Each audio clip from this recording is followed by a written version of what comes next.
Hello everyone, welcome to TUTAP. My name is Niharika Walia Bhatnagar and I'm with you with the 10-minute series. और आज हम बात करने वाले हैं about the basics of GST. So let's talk about it in detail. But before I proceed further, अगर आप ये देखना चाहते हैं कि इसके questions कैसे कैसे पूछे गए हैं पेपर में, because GST was there in this attempt as well. So what you can do is आप PYQ booklet देख सकते हैं हमारी, and that is available for absolutely free. All you need to do is description में एक link given है, उस link पर जाएं, it will take you to our website जहाँ से आप ये डाउनलोड कर सकते हैं without any problem and at the same time absolutely free without any payment as well. So go ahead and check it out on our website or in our app for further details और description से link जरूर ले लीजिएगा. चलिए let's begin with the topic of GST. अच्छा, GST है क्या? Goods and service tax एक ऐसा टैक्स है जो कि बहुत सारे टैक्सेस को सब्ज्यूम करके ये टैक्स बनकर आया. अब इस टैक्स के आने का बेसिक मतलब ये रहा है कि गुड्स एंड सर्विस टैक्स ने बहुत सारे इनडायरेक्ट टैक्सेस जैसे सर्विस टैक्स, वैट, सेनवैट, बहुत सारे टैक्सेस को खत्म करके एक टैक्स बनकर आया. ठीक है, जो कि एक इनडायरेक्ट टैक्स है, मतलब लगता सेलर्स पर है लेकिन पे उसके अल्टीमेट कंज्यूमर्स करते हैं. ठीक है, मतलब पे हम करते हैं, इसका मतलब हम उनको पैसे देते हैं, जमा सेलर करवाता है. मोस्टली आपको यही मिलेगा. कुछ जगहों पर ऐसा है कि बायर भी जीएसटी जमा कराता है, लेकिन वो एक्सेप्शनल केसेस हैं.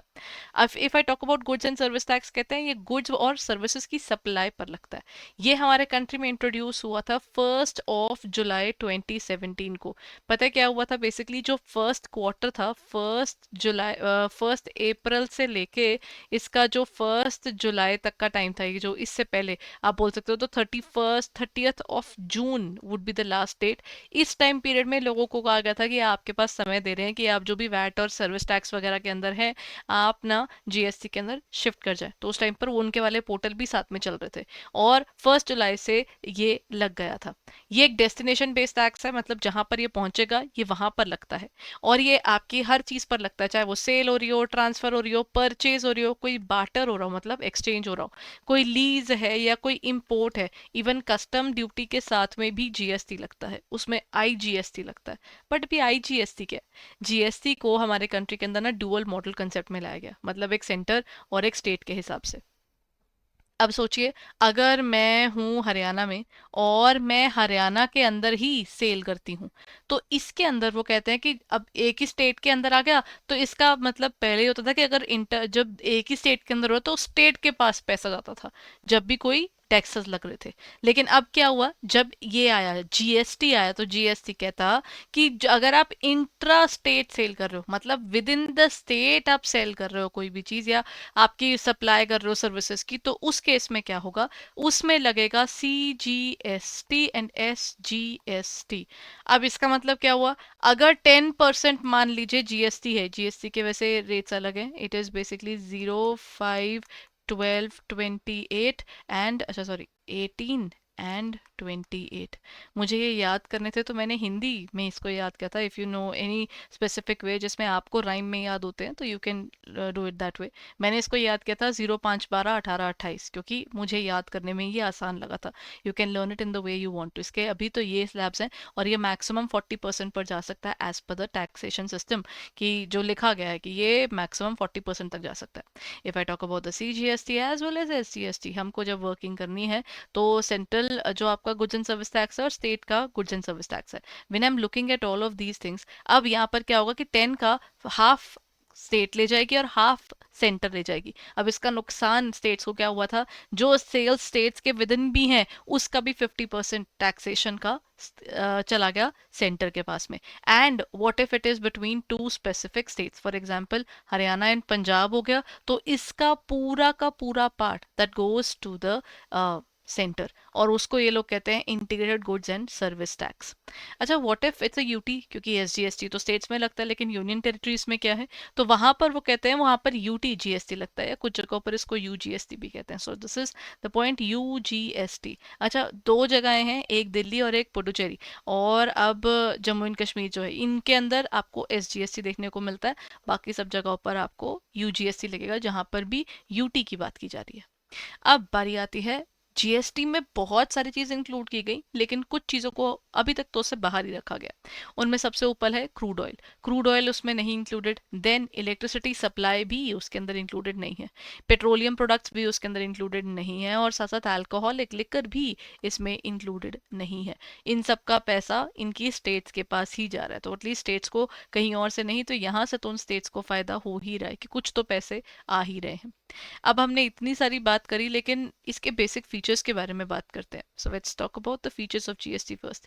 This is more transparent Indeed it is, क्योंकि पहले क्या था कि पहले सर्विस टैक्स अलग चल रहा है, वैट अलग चल रहा है। और पता है कहानी क्या चलती थी, if I talk about before 2017, तो तब क्या हो रहा था, लोग ना वैट में इंफॉर्मेशन स्टॉक के अलग दे रहे थे, और जो इनकम टैक्स पर दे रहे थे वो अलग दे रहे थे।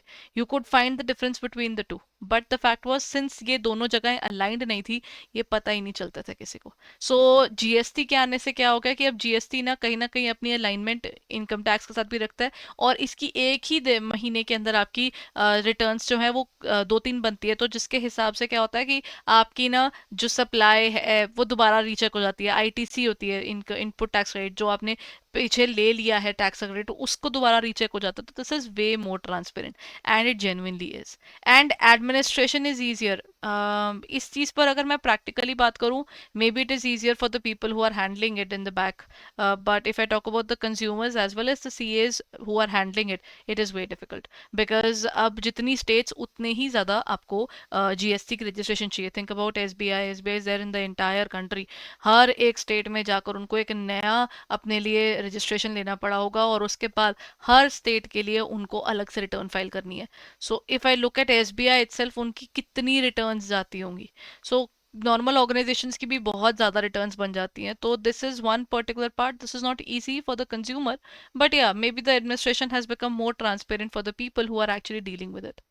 फॉर्मलाइजेशन ऑफ इकोनॉमी तो हुई है, क्योंकि ब्लैक मनी नहीं बनता ना। फिर जो चीज़ एक बार आपकी जीएसटी के अंदर नज़र में आ गई कि ये गुड मूव कर रहा है, इस गुड की पूरी मूवमेंट ट्रेस डाउन की जा सकती है। तो जो पहले होर्डिंग हो जाती है या ब्लैक मार्केटिंग हो जाती है, अगर वो जीएसटी वाले गुड्स का है तो उसको ट्रेस किया जा सकता है और उसको एलिमिनेट भी किया जा सकता है।